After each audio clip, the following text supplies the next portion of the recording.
Hi friends, मेरे channel में आप लोग का स्वागत है। और रोज़ आप लोग को डेली आप लोग को 20 प्रश्नों की श्रृंखला जो कि आपको टॉप प्रश्नों में से दी जा रही है।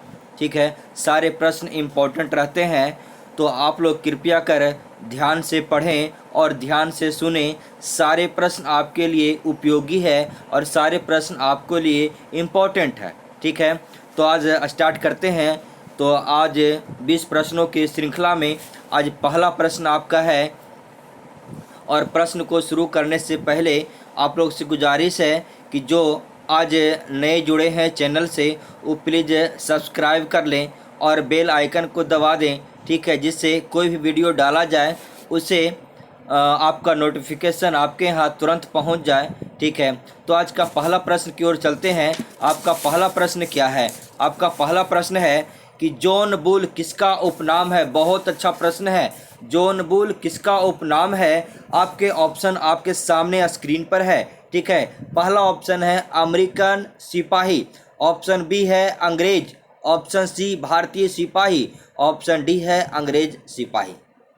तो आप क्विक आंसर भेजने का प्रयास करें, ज़्यादा टाइम ना लें। ठीक है, ज़्यादा टाइम लेने से बहुत सारे प्रश्नों का सॉल्यूशन ठीक से नहीं हो पाता है। ठीक है, तो क्विक जवाब दें। चलिए, बहुत अच्छा, जवाब जल्दी भेजें। आप लोग का बस एक दो जवाब का इंतज़ार करते हैं। एक दो जवाब आ जाती है तो हम अपना आंसर बता देते हैं। ठीक है, हम आपके कमेंट पर ज़्यादा ध्यान न देकर हम अपने व्याख्या पर ध्यान देते हैं। ठीक है, तो आपका पहला प्रश्न तो जो था, जॉन बुल किसका उपनाम है, इसका आंसर है ऑप्शन बी। ठीक है, ऑप्शन बी सही है। अंग्रेज को जॉन बुल कहा जाता था। ठीक है, अंग्रेज को जॉन बुल कहा था। बहुत ही इंपॉर्टेंट प्रश्न है ये आपके लिए। ठीक है, तो याद हो गया होगा कि जॉन बुल किसका उपनाम है, तो जॉन बुल अंग्रेज का उपनाम है। क्लियर हो गया बात को? चलते हैं आपके अगले प्रश्न। जहां आपका सॉल्यूशन रहेगा वहां हम उसे डिटेल करेंगे। ठीक है, तो अगले प्रश्न की ओर चलते हैं। आपका दूसरा प्रश्न क्या है जिसके बारे में देखा जा रहा है? दूसरा प्रश्न आपके सामने स्क्रीन पर आ रहा है। ठीक है, दूसरा प्रश्न है किस गवर्नर जनरल के समय, आपका प्रश्न है किस गवर्नर जनरल के समय रेलवे बोर्ड की स्थापना की गई? बहुत अच्छा प्रश्न है। चलिए, जवाब क्यों आना चाहिए? ऑप्शन आपके स्क्रीन पर है, ऑप्शन बोलने की आवश्यकता नहीं है। चलिए जल्दी से, बहुत अच्छा। चलिए, कुछ जवाब आना स्टार्ट हुआ। चलिए ठीक है, तो आंसर बता रहे हैं। किस गवर्नर जनरल के समय रेलवे बोर्ड की स्थापना की गई? तो देखिए, लॉर्ड डलहौजी है, लॉर्ड मिंटो है और लॉर्ड विलियम बेंटिंग है। ठीक है, तो पहली बात आपको याद करना है कि रेलवे बोर्ड की स्थापना कब हुआ। ठीक है, रेलवे बोर्ड की स्थापना कब हुआ? तो रेलवे बोर्ड की स्थापना आप लोग को पता है, रेलवे बोर्ड की स्थापना 1905 में हुआ था। ठीक है, रेलवे बोर्ड की स्थापना 1905 में हुआ था। और 1905 में कौन सा गवर्नर था इसकी जिक्र करना है। तो 1905 में आप लोग को पता है, 1905 में गवर्नर जनरल था लॉर्ड कर्जन। कौन था? लॉर्ड कर्जन था। ठीक है, लॉर्ड कर्जन के शासन काल में स्थापना हुआ था। ठीक है, रेलवे भर्ती बोर्ड को 1905 में। अब दूसरी बात इसमें आ रही है कि भारतीय रेल का स्थान जो है एशिया में कैमा है। तो भारतीय रेल का स्थान एशिया की बात करते हैं तो एशिया में सबसे बड़ा है। ठीक है, एशिया में सबसे बड़ा है। और विश्व लेवल की बात करते हैं तो विश्व में यह है, इसका स्थान तीसरा आता है भारतीय रेल का। और भारत में प्रथम बार रेल कब चली थी? तो 1853 में चली थी। मुंबई से पुणे चली थी और यह चली मुंबई से थाने चली थी, मुंबई से थाने चली थी और 34 किलोमीटर, मात्र 34 किलोमीटर चली थी। अब इसमें एक प्रश्न और आता है कि भारतीय रेल का राष्ट्रीयकरण कब हुआ? तो भारतीय रेल का राष्ट्रीयकरण 1950 में हुआ था। क्लियर हो गया बात को? चलते हैं अगले प्रश्न की ओर। प्रश्न नंबर 3। प्रश्न नंबर 3 आपका क्या कर रहा है? प्रश्न नंबर 3 आपका है, जिस देश की राष्ट्रीय आय अधिक होती है, अधिक अधिक 2 बार लिखा गया। ठीक है, गलती हो गया है।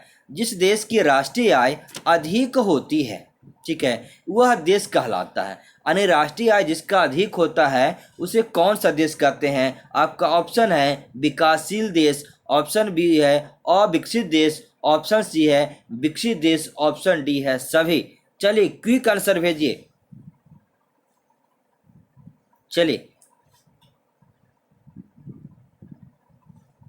चलिए कुछ का आंसर आया, चलिए अच्छी बात है। चलिए देखते हैं कि इसका आंसर कौन होने वाला है। तो याद रखना है, जिस देश का राष्ट्रीय आय अधिक होता है, ठीक है, जिस देश का राष्ट्रीय आय अधिक होता है उसे कहते हैं विकसित। ठीक है, विकसित देश कहते हैं, क्या कहते हैं? विकसित देश कहते हैं। ऑप्शन नंबर आपका सी सही है। ठीक है, ऑप्शन नंबर सी आपका सही है, विकसित देश कहा जाता है। ठीक है, इसके बाद अगर चर्चा करते हैं विकासशील देश, तो विकासशील देश क्या कहता है? मिडिल इनकम, जो मध्य इनकम होता है। ठीक है, मध्य इनकम वाले देश को आपको कहा जाता है विकासशील देश। ठीक है, अब दूसरी बात आता है कि विकसित देश के अंतर्गत कौन कौन सा देश आते हैं? तो विकसित देश के अंतर्गत बहुत सारे देश आते हैं, जैसे कुछ का नाम हम बोलते हैं। विकसित देश के अंतर्गत वाले हैं अमेरिका है, ब्रिटेन है, जापान है, जर्मनी, कनाडा, फ्रांस, रूस, ऑस्ट्रेलिया, इटली, नॉर्वे, स्वीडन और स्विट्जरलैंड। ये सब जो है विकसित राष्ट्र के अंतर्गत आता है। बाकी को छोड़िए तो वह अविकसित राष्ट्र, विकासशील राष्ट्र के अंतर्गत आता है, जिसका राष्ट्रीय आय कम होता है। ठीक है, और विकसित राष्ट्र मतलब जिसका कोई विकास न होता है, दूसरे पर निर्भर होता है, वह अविकसित राष्ट्र कहलाता है। क्लियर हो गया? चलते हैं अगले प्रश्न की ओर, क्वेश्चन नंबर 4 की तरफ। विश्व में किस स्थान पर महात्मा गांधी की सबसे ऊंची प्रतिमा स्थापित किया गया? बहुत अच्छा प्रश्न है। आपके सामने ऑप्शन भी है, option A Patna, option B Sabarmati, option C Madame Tussaud park, option D New York. चलिए तो आप क्विक आंसर भेजने का प्रयास करें। बहुत आसान प्रश्न है, इसका आंसर आना चाहिए। विश्व में किस स्थान पर महात्मा गांधी की सबसे ऊंची प्रतिमा स्थापित किया गया? चलिए इसका आंसर, चलिए आंसर बता रहे हैं इसका। तो आंसर इसका है पटना। ठीक है, पटना। और जानते हैं पटना में महात्मा गांधी की जो प्रतिमा लगी थी उसकी ऊंचाई है 70 फुट। क्या है? 70 फुट। और इसको बनाने में लगभग 10 करोड़ रुपया खर्च हुआ था। क्लियर हो गया? चलते हैं अगले प्रश्न की ओर, प्रश्न नंबर 5। प्रश्न नंबर 5 क्या कर रहा है? किस शासक के शासनकाल में बौद्ध धर्म नेपाल पहुंचा था?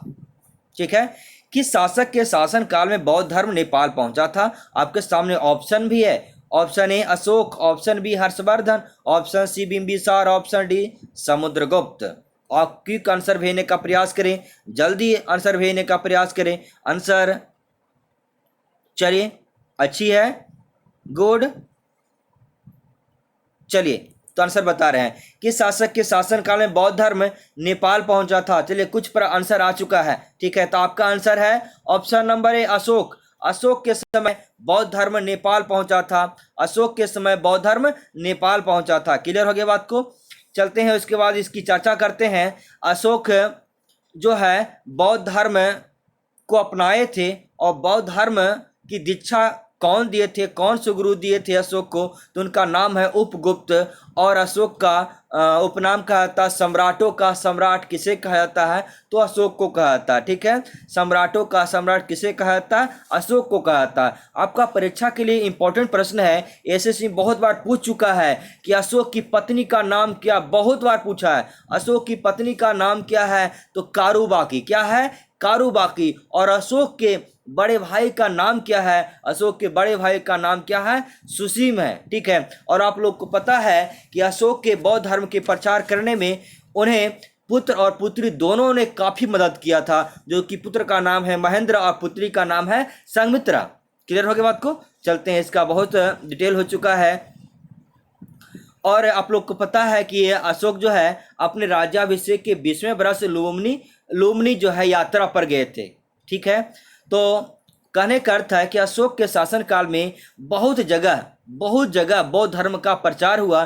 जैसे आपकी बात करते हैं श्रीलंका का, ठीक है, अफगानिस्तान का, मिस्र का, यूनान का। ठीक है, ये सब जो सारे जगह जो है अशोक के शासनकाल में ही बौद्ध धर्म का प्रचार हुआ था। क्लियर हो गया? तो आगे प्रश्न की ओर चलते हैं। आपका प्रश्न नंबर 6 क्या कर रहा है? 6 है, निम्न में से कौन मनुष्य के शरीर में ईंधन के रूप में कार्य करता है? बहुत अच्छा प्रश्न है। आपके सामने ऑप्शन है, ऑप्शन ए जल, option B carbohydrate, option C protein, option D vitamin. तो क्विक आंसर आना चाहिए कि ईंधन के रूप में कौन सा कार्य करता है। चलिए जल्दी से, चलिए ठीक है। और बहुत कम आंसर आ रही है, बहुत कम आंसर है, कृपया प्रयास करें। चलिए ठीक है, तो बहुत सारे आंसर आ चुके हैं। ठीक है, किन्हीं का आंसर बी भी है और किन्हीं का आंसर जो है सी भी है। ठीक है, चलिए देखते हैं इसके आगे क्या आंसर आ रहा है। तो मनुष्य के शरीर में ईंधन के रूप में कार्य करता है कार्बोहाइड्रेट, ऑप्शन नंबर बी आपको सही है। और आप लोग को पता है कि कार्बोहाइड्रेट से शरीर को कितना परसेंट ऊर्जा मिलता है? तो लगभग 60 से 70% ऊर्जा जो है कार्बोहाइड्रेट से मिलता है। क्लियर हो गया। और दूसरी बात आपको पता है कि कार्बोहाइड्रेट का निर्माण किससे किससे मिलकर होता है? तो कार्बन, हाइड्रोजन, ऑक्सीजन।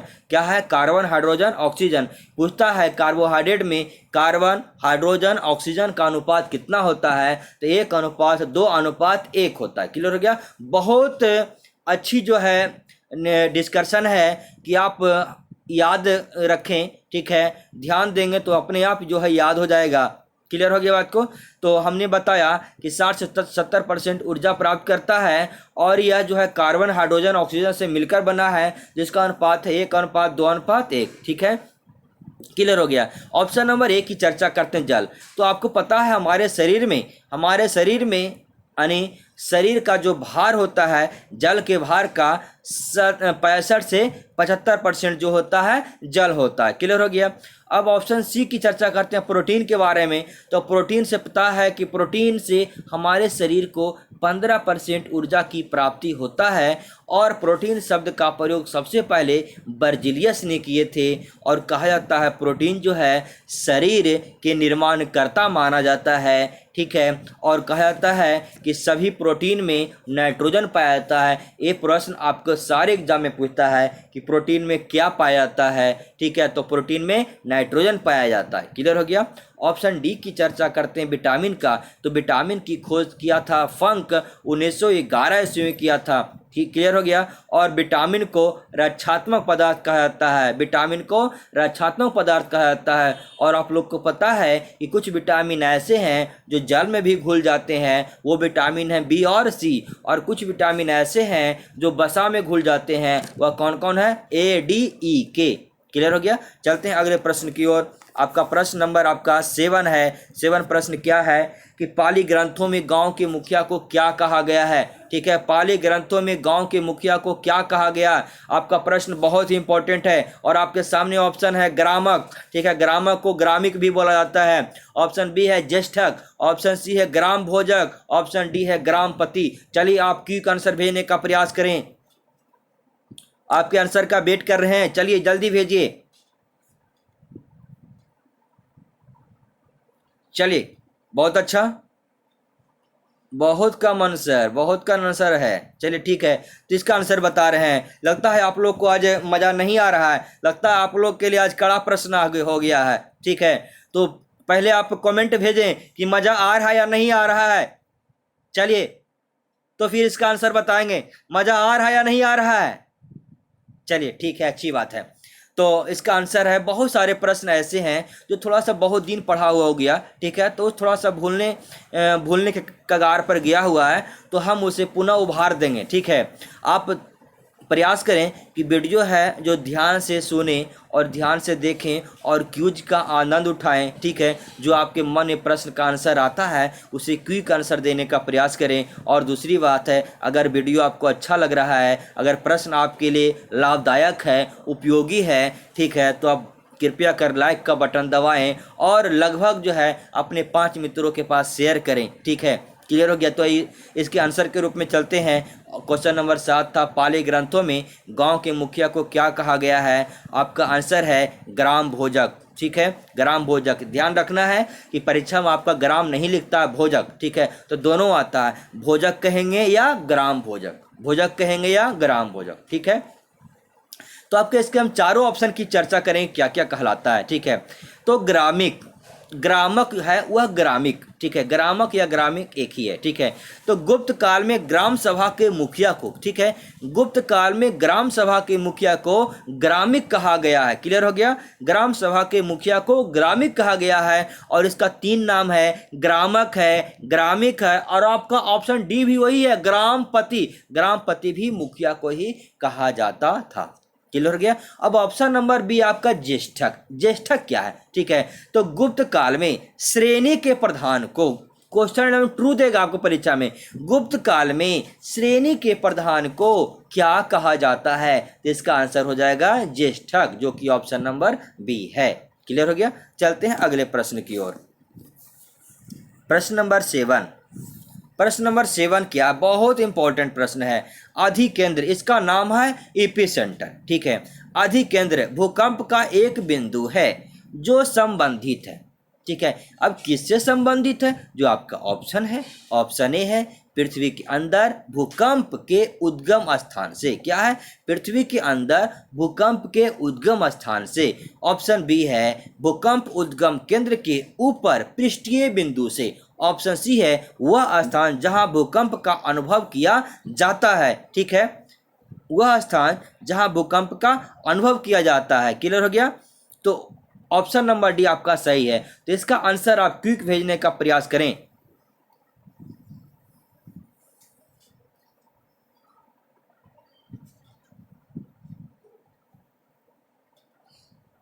चलिए, कुछ का आंसर आ चुका है लेकिन कुछ का आंसर गलत भी आया है। चलिए ठीक है, तो बता रहे हैं इसका आंसर। अब मैं ऐसा नहीं बोलूँगा किनका गलत है किनका सही है, ठीक है, ज़्यादा बोलने पर बहुत सारे टाइम जो है नष्ट होंगे, जो कि आपका डिटेल में थोड़ा सा नुकसान होगा, ठीक है। तो सिर्फ आपका हम ऑप्शन देखता हूँ, आंसर देखता हूँ, ठीक है, बस उतना ही तक। आपके चैट पर ज़्यादा ध्यान हम नहीं देते हैं। चलिए ठीक है, तो आगे डिस्कस इसका देखते हैं। अधिकेंद्र भूकंप के एक बिंदु है जो संबंधित है। तो इसका देखिए, अगर ध्यान रखना है, ऑप्शन बी अगर पहले आता है तो ऑप्शन बी मार सकते हैं, अगर ऑप्शन सी पहले आता तो ऑप्शन सी मार सकते हैं। आपका बी और ऑप्शन सी दोनों सही के कगार पर है, लेकिन मुख्ता ऑप्शन बी ही सही है, ऑप्शन बी सही है, ठीक है। और देखिए, अब जिसमें 2 बात आती है, भूकंप की 2 बात आती है कि एक आता है केंद्र और दूसरा आता है अधिकेंद्र, ठीक है, एक केंद्र और दूसरा आता है अधिकेंद्र। अब याद करना है कि जहां से भूकंप की उत्पत्ति होता है, ठीक है, उसको हम केंद्र कहते हैं। क्या कहते हैं, केंद्र कहते हैं, ठीक है। और भूकंप के ऊपर भूपृष्ठीय मतलब भूमि का जो पृष्ठ होता है, ठीक है, लिखा हुआ भूकंप उद्गम केंद्र के ऊपर भूपृष्ठीय बिंदु से, ठीक है, मतलब भूमि के ऊपर उसके सामने जो बिंदु होता है वह क्या कहलाता है, वह अधिकेंद्र कहलाता है। क्लियर है बात को, दोनों चीज याद हुआ। केंद्र की बात करें तो जहां भूकंप की उत्पत्ति हुआ, और अधिकेंद्र की बात की मतलब उसके ऊपर भूमि पृष्ठ का भाग जो है अधिकेंद्र कहलाता है। क्लियर हो गया बात को, यह मोटा मोटी आपको याद करना है, ठीक है। अगर ऑप्शन बी नहीं रहेगा तो क्या रहेगा, वह स्थान जहां भूकंप का अनुभव किया जाता है, मतलब भूकंप नीचे उत्पन्न हुआ, अगर हम लोग का जहां अनुभव होता है वह भी अधिकेंद्र कहलाता है। क्लियर हो गया। तो आपका बी और सी दोनों आपका सही के रूप में है, ठीक है, लेकिन ज़्यादा आपका आंसर आपका बी ही अच्छा है, ठीक है। चलते हैं प्रश्न नंबर 9 की तरफ। 9 क्या है, प्रश्न नंबर 9 टॉर्नेडो है। अब टॉर्नेडो क्या है इसके बारे में चर्चा होगी। ऑप्शन ए एक अति उच्च दाब केंद्र है, एक अति निम्न दाब केंद्र है। ऑप्शन सी है एक अति उच्च समुद्री लहर है। ऑप्शन डी एक भूकंपीय पवन है। यही आपका ऑप्शन है। तो आप क्विक आंसर भेजने का प्रयास करें, ठीक है, ज़्यादा टाइम नहीं लें, आपके आंसर का वेट हो रहा है। आप क्विक आंसर भेजें, जल्दी आंसर भेजें, ठीक है। एक छोटा प्रश्न है और बहुत ज़्यादा इम्पोर्टेंट है। चलिए, कुछ का आंसर आया है लेकिन आंसर बहुत कम का आता है, और आंसर तो कम का आता है लेकिन लाइक भी बहुत कम करते हैं।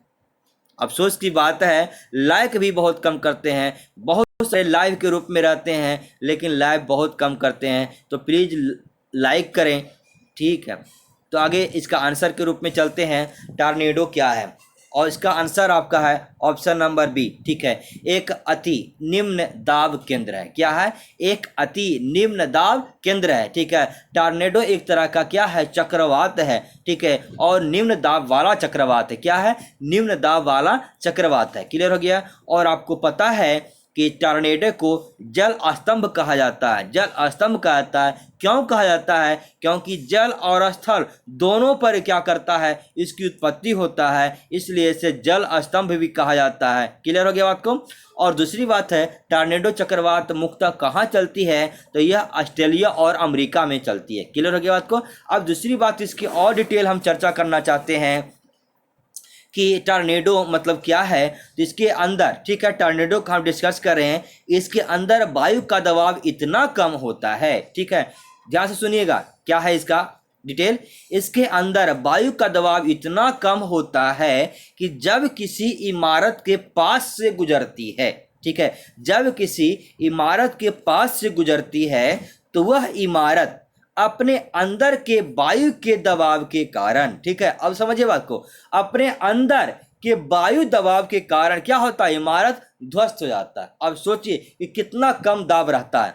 ठीक है, कम दाब होने के कारण क्या होता है? जहां से यह गुजरता है उसकी इमारत को यह नष्ट कर देता है। क्लियर होगी बात को? तो बहुत सारे इसमें आपका डिटेल हुआ। चलिए ठीक है, तो वीडियो आपको अच्छा लगे तो प्लीज़ सब्सक्राइब करें, लाइक करें, ठीक है, और एक दूसरे के पास भेजने का प्रयास करें। ठीक है, जितना ज़्यादा से ज़्यादा हो शेयर करें। ठीक है, आगे प्रश्न आपके सामने है। प्रश्न नंबर 10 आपका क्या कर रहा है कि मेघ गर्जन, क्या कर रहा है प्रश्न? मेघ गर्जन। मेघ गर्जन वायुमंडल के किस परत में होता है? आपके सामने ऑप्शन है, क्या है ऑप्शन? आयन मंडल, ऑप्शन बी है ओजोन मंडल, ऑप्शन सी है क्षोभ मंडल, ऑप्शन डी है समताप मंडल। ठीक है, आपका ये ऑप्शन दिया गया है। आप क्विक आंसर भेजने का प्रयास करें, जल्द ही ऑप्शन भेजने का प्रयास करें, बहुत ज़्यादा इंपॉर्टेंट प्रश्न है। ठीक है, चलिए बहुत सारे आंसर आ चुके हैं। चलिए ठीक है, तो मेघ गर्जन वायुमंडल के किस परत में होती है? तो आंसर बता रहे हैं कि मेघ गर्जन जो होता है वह किस मंडल में होता है? तो आपका आंसर हो जाएगा ऑप्शन नंबर सी, सही है, क्षोभ मंडल। ठीक है, याद रखना है कि मौसम से संबंधित जो भी घटनाएं होती है, ठीक है, जैसे आंधी तूफान, ठीक है, तो मौसम से संबंधित जो भी घटनाएं होती है, ठीक है, मौसम से संबंधित जो भी घटनाएं होती है वह क्षोभ मंडल में होता है। क्लियर हो गया बात को? अब दूसरी हम चर्चा करते हैं, ऑप्शन ए की चर्चा करते हैं। ऑप्शन ए आयन मंडल है। तो आयन मंडल में क्या होता है? आयन मंडल में संचार होता है। क्या होता है? से रेडियो टेलीविजन का जो माध्यम है वह आयन मंडल है। ठीक है, ऑप्शन नंबर डी की चर्चा करते हैं, समताप मंडल। ऑप्शन डी में क्या है? समताप मंडल है। और समताप मंडल में क्या होता है? समताप मंडल में जानते हैं वायुयान, वायुयान उड़ता है किस मंडल में? समताप मंडल। ठीक है, अब ऑप्शन सी की भी चर्चा हम थोड़ा सा कर लेते हैं। ऑप्शन सी ओजोन मंडल। ओजोन मंडल को एक अलग मंडल के रूप में माना गया है और जिसकी ऊंचाई लगभग है 32 से 60 किलोमीटर इसका माना गया है। ठीक है, और जानते हैं कि ओजोन मंडल में जो प्रति किलोमीटर की ऊंचाई जाने पर इसके तापमान में क्या होता है? 5 डिग्री सेंटीग्रेड की वृद्धि होता है। यही आपका प्रश्न आपका एग्जाम में पूछता है। ठीक है, 1 किलोमीटर ऊंचाई जाने पर तापमान जो है 5 डिग्री सेंटीग्रेड की वृद्धि होता है। क्लियर हो गया बात को? चलते हैं अगले प्रश्न की ओर। प्रश्न नंबर 11। प्रश्न नंबर 11 क्या कर रहा है? प्रश्न नंबर 11 आपका, कौन सा द्वीप इंडोनेशिया का हृदय स्थल कहलाता है? ठीक है, बहुत अच्छा प्रश्न है। कौन सा द्वीप इंडोनेशिया का हृदय स्थल कहलाता है? आपके सामने ऑप्शन है जावा, ऑप्शन बी है सुमात्रा, ऑप्शन सी है बोर्नियो, ऑप्शन डी है बाली। चलिए, आपके सामने ऑप्शन दिया हुआ है, जल्दी आप क्विक आंसर भेजने का प्रयास करें। कुछ तो आंसर आ भी चुका। चलिए, बहुत सारे आंसर आए हैं लेकिन कुछ कुछ गलत है। चलिए ठीक है, तो आंसर बता रहे हैं, कौन सा द्वीप इंडोनेशिया का हृदय स्थल कहलाता है? तो इसका आंसर है जावा।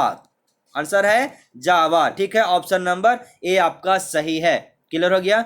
और इसमें एक प्रश्न देता है कि जावा को पहले क्या कहा जाता था, यानी जावा का पुराना नाम क्या है? तो जावा का पुराना नाम है यव द्वीप। यव द्वीप इसका पुराना नाम है। क्लियर होगी बात को। और दूसरी बात ऑप्शन बी की चर्चा करते हैं, सुमात्रा द्वीप कहाँ है, तो सुमात्रा द्वीप भी इंडोनेशिया में है। बोर्नियो द्वीप की बात करते हैं तो बोर्नियो द्वीप भी इंडोनेशिया में है, और बोर्नियो द्वीप जो है एशिया का सबसे बड़ा द्वीप है। क्या है, एशिया का सबसे बड़ा द्वीप कौन है, बोर्नियो द्वीप है। क्लियर हो गया। ऑप्शन नंबर डी की चर्चा करते हैं, बाली, बाली द्वीप भी इंडोनेशिया में ही है। ठीक है, चलते हैं अगले प्रश्न की ओर। आपका प्रश्न है अगला, इंपॉर्टेंट है कि भी आकार की घाटी, आपका प्रश्न है 12वां प्रश्न आपके सामने है, भी आकार की घाटी कौन बनाती है। आपके सामने ऑप्शन है हिमनद या हिमानी, ऑप्शन बी है पवन, ऑप्शन सी समुद्री लहर, ऑप्शन डी नदी। आपका आंसर आना चाहिए। बहुत अच्छा प्रश्न है, बहुत लेटेस्ट प्रश्न है, सारे एग्जाम में पूछा जाता है। चलिए आपका आंसर आना चाहिए। चलिए ठीक है, बहुत अच्छा। कुछ ने ए भी दिया है और कुछ ने डी भी दिया है, यानी बी सी का स्थान नहीं है। चलिए ठीक है, तो इसका आंसर बता रहे हैं। याद रखना, भी आकार की घाटी जो है नदी बनाती है, जो कि ऑप्शन नंबर डी में है। अगर जो ऑप्शन नंबर ए मारे हैं तो उनका गलत है। याद रखना, यू आकार की घाटी जो है हिमनद बनाती है। याद रहेगा, यू आकार की घाटी हिमनद बनाती है। आपका ऑप्शन नंबर ए और ऑप्शन नंबर डी इंपॉर्टेंट है, इसलिए दोनों की चर्चा हमने किया। ठीक है, याद रखना है, भी आकार की घाटी नदी और यू आकार की घाटी हिमनद या हिमानी से बनता है। क्लियर हो गया। चलते हैं अगले प्रश्न की ओर। ये कैसे बनता है, ध्यान रहना चाहिए। कैसे बनता है पता है, ध्यान करिएगा। अगर कोई नदी देखते हैं, अगर ऊंचाई से आती है, अगर गिरती है तो इसकी धारा इस तरह से टर्न लेता है, यानी भी आकार की घाटी का। और ध्यान कीजिएगा, अगर छोटा मोटा उदाहरण देखिएगा कि एक बर्फ जो है, अगर बर्फ पिघलता है तो यू आकार के रूप में ऐसे पिघलता रहता है। समझ में आया बात को। तो थोड़ा सा उदाहरण अपने ही परीक्षण करके आप देख सकते हैं। चलिए प्रश्न नंबर 13 की तरफ चलते हैं। प्रश्न नंबर 13 क्या है, प्रश्न नंबर 13 आपके सामने है, सुबह सोकर उठने पर मनुष्य की आंखों के किनारे कीचड़ जमा हो जाता। कीचड़ मतलब जो काई, जो आंख के सामने उठते हैं तो सभी की आंखों में कुछ न कुछ हल्का हुल्का रहता है। ठीक है, जमा हो जाता है या किन ग्रंथियों के स्राव से निर्मित होता है। बहुत ही इंपॉर्टेंट ऑप्शन है, अश्रु ग्रंथि, ऑप्शन बी है पीयूष ग्रंथि, ऑप्शन सी है मोवोमियन ग्रंथि, ऑप्शन डी है सेवेसियस ग्रंथि। चलिए आपका आंसर आना चाहिए।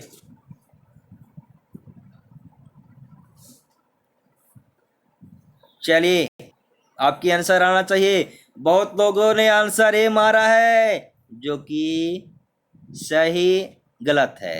ठीक है, जो कि गलत है। क्लियर हो गया। अश्रु ग्रंथि गलत है। चलिए ठीक है, इसके आंसर की चर्चा करते हैं। कुछ लोगों ने आंसर दिया है। चलिए ठीक है, बहुत कम आंसर आ रही है आज आप लोग को मज़ा नहीं आ रहा, आज कड़ा प्रश्न लग रही है। चलिए ठीक है, तो याद करना है, मेनली प्रश्न आपको याद करना है। ठीक है, तो देखते हैं आपका आंसर इसमें क्या होता है। अब आंसर है सुबह सोकर उठते हैं तो मनुष्य की आंखों के किनारे कीचड़ जमा जो होता है वह जो है मोवोमियन ग्रंथि से स्रावित होता है, यानी आँख में जो कीचड़ होता है मोवोमियन ग्रंथि से स्रावित होता है। क्लियर हो गया। अश्रु ग्रंथि से स्रावित नहीं होता है। अश्रु ग्रंथि से आंसू स्रावित हो सकता है, जिसको कहता है लैक्रीमल ग्रंथि। लैक्रीमल ग्रंथि से आंखों में आंसू आती है। क्लियर हो गया बात को। चलिए ठीक है, तो ऑप्शन नंबर बी की चर्चा भी करते हैं, पीयूष ग्रंथि। और पीयूष ग्रंथि को बात जानते हैं कि पीयूष ग्रंथि को मास्टर ग्रंथि कहता है। और पीयूष ग्रंथि कहाँ अवस्थित होता है, तो कपाल के स्फेनाइड गड्ढे में अवस्थित होता है। और इसकी भार कितना होता है, 0.6 ग्राम इसकी भार होता है। क्लियर हो गया बात को। चलिए ठीक है, तो आगे ऑप्शन नंबर डी की चर्चा करते हैं, सेवेसियस ग्रंथि। सेवेसियस ग्रंथि क्या है, सेवेसियस ग्रंथि को तैलीय ग्रंथि कहता है, मतलब शरीर के तेल का यह उत्पादन करता है। क्या करता है, शरीर के तेल का उत्पादन करता है। क्लियर होगी बात को। चलिए ठीक है, अगला प्रश्न आपके सामने बहुत ही इंपॉर्टेंट है। प्रश्न आपका है 14 नंबर प्रश्न है, पांडवों की पत्नी द्रौपदी थी, या सबको पता है। ठीक है, पांडवों की पत्नी द्रौपदी का पांचाली भी कहा जाता है। बहुत इंपॉर्टेंट है कि द्रौपदी का अन्य नाम क्या था, पांचाली भी था। ठीक है, अर्थात पांचाल की स्त्री, मतलब द्रौपदी को पांचाली भी कहता है और पांचाली का अर्थ होता है पांचाल की स्त्री। ठीक है, तो अब पांचाल को किस नाम से जाना जाता है, अर्थात कहा जाता है कि पांचाल कहाँ अवस्थित है, इसके बारे में यह क्वेश्चन दे रहा है। तो आपके सामने ऑप्शन है उत्तर प्रदेश, बिहार, हिमाचल प्रदेश, पंजाब। ठीक है, आपके ऑप्शन जो है, ऑप्शन से पता लग जाता है आपका आंसर। आप क्विक आंसर देने का प्रयास करें। बहुत आसान प्रश्न है, आप इसे सेंस के माध्यम से ही मार सकते हैं।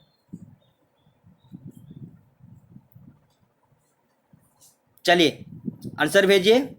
आंसर भेजने में बहुत हिचकिचाहट हो रही है आप लोग को, आज प्रश्न कड़ा लग रहा है। चलिए तो आंसर बताते हैं। पांडव की पत्नी द्रौपदी पंचाली भी कहा जाता था, अर्थात पंचाल की स्त्री थी। और पंचाल को अब किस नाम से, अर्थात पंचाल वर्तमान में कहाँ अवस्थित है, यह यूपी में है। क्या है, यूपी में। आप लोग ने 16 महाजन पढ़ा होगा। ठीक है, उसमें अहिछत्र आता है। ठीक है, अहिछत्र, पंचाल की राजधानी अहिछत्र। क्लियर हो गया बात को, ये आपने पढ़ा है। ठीक है, तो पंचाल जो है यूपी में है। ठीक है, कहाँ है, यूपी में है। क्लियर हो गया। चलते हैं अगले प्रश्न की ओर। प्रश्न नंबर आपका 15 नंबर क्या है, जलियांवाला बाग हत्याकांड के समय कांग्रेस के अध्यक्ष कौन थे, आपका यही प्रश्न है। ठीक है, बहुत इंपॉर्टेंट प्रश्न है। थोड़ा सा ये लोग थोड़ा सा ध्यान दीजिएगा तो सारे प्रश्न का आंसर आप बता सकते हैं। ठीक है, थोड़ा सा सेंस पर आधारित हमने प्रश्न को सेट किया है। ठीक है, बहुत सारे प्रश्न को आप ऐसा ही पढ़ लेते हैं, हल्का में पढ़ लेते हैं, लेकिन उसी प्रश्न को मैंने आज थोड़ा सा घुमा दिया है। ठीक है, तो जलियांवाला बाग हत्याकांड के समय कांग्रेस के अध्यक्ष कौन थे, इसका आंसर आप लोग के आना चाहिए। Option A Madan Mohan Malviya, option B Annie Besant, option C Motilal Nehru, option D Lala Lajpat Rai. ठीक है, ये 4 में आपका एक आंसर है। तो क्विक आंसर भेजने का प्रयास करें जल्दी। वाह, कुछ का आंसर तो आ चुका है। चलिए ठीक है, और आंसर आना चाहिए, बहुत कम आंसर आती है। चलिए ठीक है, तो आंसर बता रहे हैं कि जलियांवाला हत्याकांड के समय कांग्रेस का अध्यक्ष कौन थे, तो मदन मोहन मालवीय थे। और आप लोग को पता है जलियांवाला हत्याकांड हुआ था किसके समय हुआ था, तो चेम्सफोर्ड के समय हुआ था। किसके समय हुआ था, चेम्सफोर्ड के समय हुआ था। और जलियांवाला हत्याकांड हुआ था 1919 ईस्वी में। क्लियर हो गया बात को। चलते हैं अगले प्रश्न की ओर।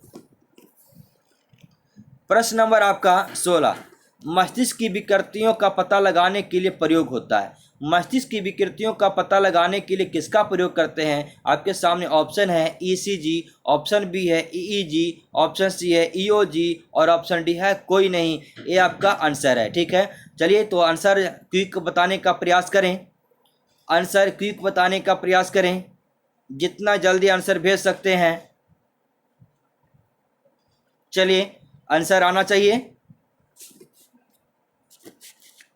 चलिए, तो इसका आंसर है मस्तिष्क की विकृतियों का पता लगाने के लिए किसका प्रयोग करते हैं, तो ईईजी, ऑप्शन बी। बहुत सारे का आंसर आ चुका था। ऑप्शन है बी ईईजी। ईईजी मतलब क्या हुआ, इलेक्ट्रोएन्सेफेलोग्राफ। क्या हुआ, ईईजी का अर्थ होता है इलेक्ट्रोएन्सेफेलोग्राफ। क्लियर हो गया। ऑप्शन ए की चर्चा करते हैं, ईसीजी। ईसीजी क्या है, हृदय की धड़कन को नियंत्रित करता है कौन, ईसीजी। ईसीजी मतलब क्या हुआ, इलेक्ट्रोकार्डियोग्राम। क्या हुआ, इलेक्ट्रोकार्डियोग्राम। ठीक है, इलेक्ट्रोकार्डियोग्राम जो है ऑप्शन नंबर ए है, जो हृदय से संबंधित है। ईओजी, ईओजी का प्रयोग किसमें होता है, आंख में होता है। क्या होता है, आंख में। ईओजी का प्रयोग किसमें होता है, आंख में होता है। एक बात और आता है ईएमजी। ईएमजी का प्रयोग मांसपेशियों में होता है। ईएमजी का प्रयोग मांसपेशियों में। कभी कभी एग्जाम में यह मिलान करने के लिए देता है कि निम्नलिखित में से कौन सा कथन सत्य है या इसे सुमेलित करें, यह प्रश्न देता है। तो ये चारों देता है। क्या है, तो आपका पहला जो है ईसीजी, ईसीजी का संबंध हृदय से है। ऑप्शन बी है ईईजी, ईजी का संबंध मस्तिष्क से है। ऑप्शन सी है ईओजी, ईओजी का संबंध आंख से है। ऑप्शन डी में कुछ नहीं है, अर्थात एक हम बोल रहे हैं ईएमजी। ईएमजी मतलब मांसपेशी से। क्लियर हो गया। अब आपके एग्जाम में यह सुमेलित हो जाएगा। क्लियर हो गया, तो बहुत मजा आया है। चलिए ठीक है, तो अगले प्रश्न की ओर चल रहे हैं। आपका प्रश्न आगे जो है बहुत इंपॉर्टेंट है। मनुष्य के शरीर में हृदय को एक बार धड़कने के लिए कितना समय लगता है? आपके सामने ऑप्शन है 72 सेकेंड, ऑप्शन बी है 14 से 18 सेकेंड, ऑप्शन सी है 0.8 सेकेंड, ऑप्शन डी है 1.5 सेकेंड। आपको क्यू का आंसर आना चाहिए, जल्दी आंसर आना चाहिए। बहुत हल्का प्रश्न है, इजी प्रश्न है। चलिए क्यू का आंसर, जितना जल्द आप आंसर भेज सकते हैं। कोई हिचकिचाहट नहीं होना चाहिए, ये सब आसान प्रश्न के अंतर्गत आता है। चलिए बहुत अच्छा, बहुत अच्छा। आप लोगों ने आंसर दिया, लेकिन बहुत सारे ने गलत आंसर दिया। ठीक है, देखते हैं इसका आंसर क्या होगा। मनुष्य के शरीर में हृदय को एक बार धड़कने के लिए कितना समय लगता है? तो एक बार धड़कने की बात किया है, तो एक बार धड़कने में 0.8 सेकेंड लगता है, जो कि ऑप्शन नंबर सी सही है। क्लियर हो गया? बहुत कंफ्यूजन का क्वेश्चन था, आप लोग कंफ्यूज भी बहुत सारे कर चुके हैं। ठीक है, आपने बहुत सारे ऑप्शन ए की चर्चा किए हैं, तो ऑप्शन ए की बात करते हैं। 72 सेकेंड नहीं होता, वहाँ क्वेश्चन में 72 बार होता है। क्या होता है? 72 बार होता है। ठीक है, तो इसकी चर्चा करते हैं। यानी समान हृदय की गति जो होता है वह 70 से 72 बार माना गया। ठीक है, समान हृदय की जो गति होता है वह 70 से 72 बार माना गया है। ठीक है, अगर बात करते हैं 1 मिनट में हृदय जो है कितना बार धड़कता है, एक मिनट में मतलब श्वसन की दर, सांस लेने का दर जो है कितना होता है, तो लगभग 14 से 18 बार। कितना बार? 14 से 18 बार, जो कि ऑप्शन नंबर बी है। 1 मिनट में सांस लेने का जो दर है 14 से 18 बार हम लेते हैं, सेकेंड नहीं। ठीक है, ध्यान रखना है, क्वेश्चन थोड़ा सा अलग है, ऑप्शन अलग कर दिए थे। क्लियर हो गया बात को? और 1.5 सेकेंड है, यह कुछ नहीं है। ठीक है, तो आपका यह क्वेश्चन भी इंपॉर्टेंट था। ठीक है, जो कि गलत करने के लिए था। चलिए ठीक है, चलते हैं आगे। प्रश्न आपका है,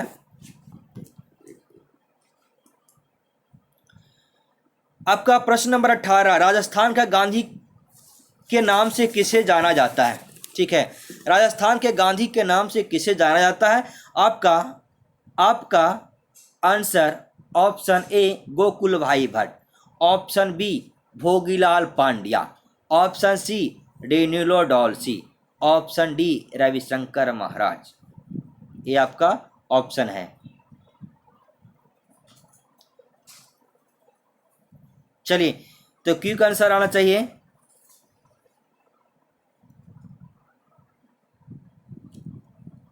क्या गड़बड़ा गए? चलिए ठीक है, तो आंसर बता रहे हैं। कुछ का आंसर आ चुका है, आंसर बता रहे हैं। राजस्थान का गांधी कहा जाता है गोकुल भाई भट्ट। किसको कहा जाता है? गोकुल भाई भट्ट। ठीक है, तो हमारे पास बहुत सारे गांधी का प्रश्न जो है एकत्रित है, तो हम प्रयास करेंगे अगले वीडियो में आप लोग को प्रश्न देने के लिए। ठीक है, तो अगले वीडियो आप जरूर देखें। ठीक है, अगले वीडियो में बहुत सारे गांधी जी का प्रश्न रहेगा। ठीक है, ऑप्शन नहीं रहेगा, आपको याद करने के लिए देंगे। ठीक है, तो वीडियो जहां 20 क्वेश्चन समाप्त होगी, उसके बाद आपका बहुत सारे प्रश्न आपको याद करने के लिए देंगे, जिसमें आपका मुख्यतः जो है गांधी का रहेगा, जिसमें सारा प्रश्न आ जाएगा। भोगीलाल पांड्या भी, डेनिलो डॉल्सी भी, रविशंकर महाराज भी। ठीक है, तो अगले वीडियो में इसकी चर्चा हम डिटेल से करने वाले हैं। ठीक है, इनको अगले वीडियो में बहुत ज़्यादा विस्तार से पढ़ने वाले हैं। ठीक है, तो अभी प्रश्न नंबर 18 का बस इतना ही याद रखना है कि राजस्थान का गांधी किसे कहा जाता है? गोकुल भाई भट्ट। क्लियर हो गया? अब सारा जो है गांधी का जो है प्रश्न जो है एक तरह मिल जाएगा, बहुत सारे प्रश्न आएगा। बिहार का गांधी किसे कहा जाता है? बंगाल की गांधी किसे कहता है? इसमें जो ऑप्शन 4 है, इसमें तो चारों ऑप्शन में एक बंगाल का भी गांधी है, एक इटली का भी गांधी है, लेकिन आज हम इस वीडियो में नहीं बताने वाले हैं, अगले वीडियो में बताएंगे। ठीक है, अगले वीडियो में इसकी ज़्यादा चर्चा होगी, तो हाँ आपको एक बार जब आएगा तो सारा जो है याद हो जाएगा। ठीक है, तो सारे गांधी का प्रश्न जो है हम याद करने के लिए अगले वीडियो में आपको देंगे। क्लियर हो गया बात को? चलते हैं आपका 19 नंबर प्रश्न में। 19 नंबर प्रश्न आपका क्या है? बहुत इंपॉर्टेंट प्रश्न है, दिखने में तो लग रहा बहुत ज़्यादा इंपॉर्टेंट है। क्या प्रश्न है, क्या प्रश्न कर रहा है, जिसके बारे में देखते हैं। प्रश्न आपका है के ऊपर है 40 और नीचे है 19। ठीक है, में इलेक्ट्रॉन की संख्या। ठीक है, अब के किसका संकेत है? पोटेशियम का। क्लियर हो गया? पोटेशियम का संकेत के है। ठीक है, तो पोटेशियम में इलेक्ट्रॉन की संख्या की चर्चा कर रहे हैं, तो बताइए कि इलेक्ट्रॉन की संख्या इसमें कितना होगा। ठीक है, आपके सामने ऑप्शन है 18, 21, 19 और 40। ठीक है, तो क्विक आंसर देने का प्रयास करें। बहुत अच्छी प्रश्न है और बहुत इजी प्रश्न है। चलिए जल्दी से क्विक आंसर बतावें। चलिए, तो कुछ आंसर आ चुका है। इसका आंसर है आपका 19। कितना है आपका आंसर है 19, ठीक है। 19 ऑप्शन नंबर सी जो है, ठीक है, ऑप्शन नंबर सी में है 19। क्लियर हो गया बात को। चलते हैं, इसकी चर्चा हम करते हैं कि 19 जो कैसे हुआ। याद करना है, जो नीचे जो रहता है, याद रखना, जो नीचे रहता है 19 देखिए नीचे लिखा हुआ, ठीक है। तो जो नीचे रहता है उसको क्या कहते हैं, याद रखना, उसको कहते हैं प्रोटॉन की संख्या। क्या कहते हैं? प्रोटॉन की संख्या। और क्या कहते हैं? इलेक्ट्रॉन की संख्या। और क्या कहते हैं? परमाणु संख्या। ठीक है, ये तीनों जो है एक चीज है, ठीक है। यानी प्रोटॉन की संख्या बराबर इलेक्ट्रॉन की संख्या बराबर परमाणु संख्या। क्लियर हो गया बात को। तो ये तीनों याद रखना है। अगर पूछेगा कि पोटेशियम में परमाणु संख्या तो 19, प्रोटॉन की संख्या तो 19, इलेक्ट्रॉन की संख्या तो 19। क्लियर हो गया बात को। अगर ऊपर वाले की बात करें, ठीक है, तो ऊपर क्या हुआ? परमाणु द्रव्यमान हुआ, ठीक है। 40 जो है परमाणु द्रव्यमान हुआ। और परमाणु द्रव्यमान में क्या होता है? प्रोटॉन और न्यूट्रॉन होता है। क्या होता है? प्रोटॉन और न्यूट्रॉन होता है। अगर इस प्रश्न में पूछेगा कि इसमें न्यूट्रॉन की संख्या कितना होगा, न्यूट्रॉन की संख्या कितना होगा, तो देखिए ऊपर है प्रोटॉन प्लस न्यूट्रॉन और नीचे क्या है? प्रोटॉन है। तो अगर ऊपर वाले में घटा देंगे तो मेरा क्या होगा? न्यूट्रॉन की संख्या भी निकल जाएगा। क्लियर हो गया। तो अगर पूछेगा प्रोटॉन की संख्या तो 19, इलेक्ट्रॉन की संख्या 19। अगर न्यूट्रॉन की संख्या पूछ देगा तो ऊपर से नीचे को हम क्या करेंगे? घटा देंगे। क्लियर हो गया। बहुत अच्छा प्रश्न था। चलिए आपका इस सीरीज का लास्ट प्रश्न आपका है, देखते हैं लास्ट प्रश्न कौन है इस सीरीज का। बहुत अच्छा प्रश्न है। काकोरी कांड आप लोग ने बहुत सुना होगा। काकोरी कांड के नायक कौन थे, यह प्रश्न दिया गया है। अक्सर परीक्षा पूछता काकोरी कांड कब हुआ, ठीक है, उसकी चर्चा भी करेंगे। तो आपका ऑप्शन है राम प्रसाद बिस्मिल, ऑप्शन बी है भगत सिंह, ऑप्शन सी है बटुकेश्वर दत्त, ऑप्शन डी है अशफाक उल्ला खां। ठीक है, तो आपके सामने ऑप्शन दिया हुआ है। आप क्विक आंसर देने का प्रयास करें। इसमें आप सस्पेंस ना हो, इसमें आप कंफ्यूज ना हो, ठीक है। बहुत इंपॉर्टेंट प्रश्न है आपके सामने। चलिए अच्छी बात है, बहुत सारे का आंसर आ चुका है। और कुछ प्रयास करें। काकोरी कांड के नायक कौन थे, इसका आंसर। चलिए ठीक है, इसका आंसर देते हैं। तो काकोरी कांड के नायक जो थे राम प्रसाद बिस्मिल थे। कौन थे? राम प्रसाद बिस्मिल थे, ठीक है। आप लोग को पता है काकोरी कांड क्या था? काकोरी कांड एक क्या था? रेल डकैती कांड था। क्या था? रेल डकैती कांड था। जिस समय भारत के नवयुवकों के पास पैसे की कमी थी, ठीक है, और स्वतंत्रता में भाग लेना चाहते थे। मतलब यही बात थी कि अंग्रेज की कठोर मन के कारण क्या हुआ, यहाँ बहुत सारे कठिनाइयाँ पैदा होने लगा, ठीक है। तो भारतीय नवयुवकों के पास ना हथियार थी ना पैसे थी। तो उन्होंने प्लान बनाया। क्या प्लान बनाया?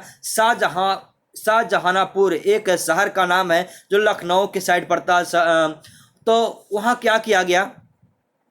वहाँ एक मीटिंग किया गया और मीटिंग की अध्यक्षता राम प्रसाद बिस्मिल ही किए थे और अशफाक उल्ला खां भी साथ में। ठीक है, क्लियर हो गया बात को। तो बिस्मिल्लाह खां के नेतृत्व में क्या हुआ?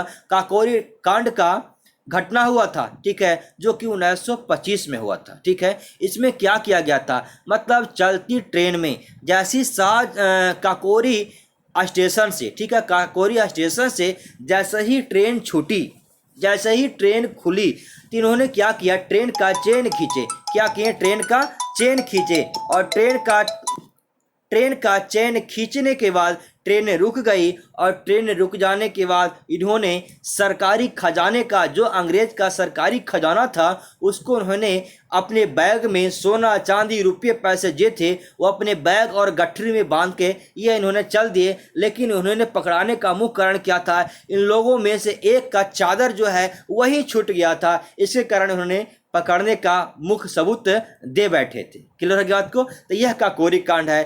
काकोरी कांड से संबंधित बहुत सारे व्यक्ति हैं, जो कि राम प्रसाद बिस्मिल है, अशफाक उल्ला खां है, राजेंद्र लाहिड़ी हैं, रोशन सिंह हैं। ऐसे ऐसे बहुत सारे, लगभग 10-12 जो है नवयुवक जो है वह काकोरी कांड की अंजाम को दिए, ठीक है। तो आज का यह प्रश्न इम्पोर्टेंट था। तो अगर वीडियो अच्छा लगे प्रश्न आपके लिए उपयोगी है तो ज़रूर लाइक करें और शेयर करें, और जो नए जुटे हैं वो प्लीज़ चैनल को सब्सक्राइब कर दें। ठीक है, तो आज के लिए बस इतना ही। और ध्यान रहना चाहिए, अगले वीडियो आपका इम्पोर्टेंट है, क्योंकि अगले वीडियो में एक गांधी का हम चैप्टर देने वाले हैं, जो कि अलग अलग शहरों का जो गांधी कहलाए उनके बारे में नाम आएगा। ठीक है, तो अगला वीडियो का इंतज़ार कीजिए। अगला वीडियो आपके सामने अगले दिन आने वाला है। ठीक है, तो प्लीज़ सब्सक्राइब करें, लाइक करें और शेयर करें। ठीक है, thank you watching for video.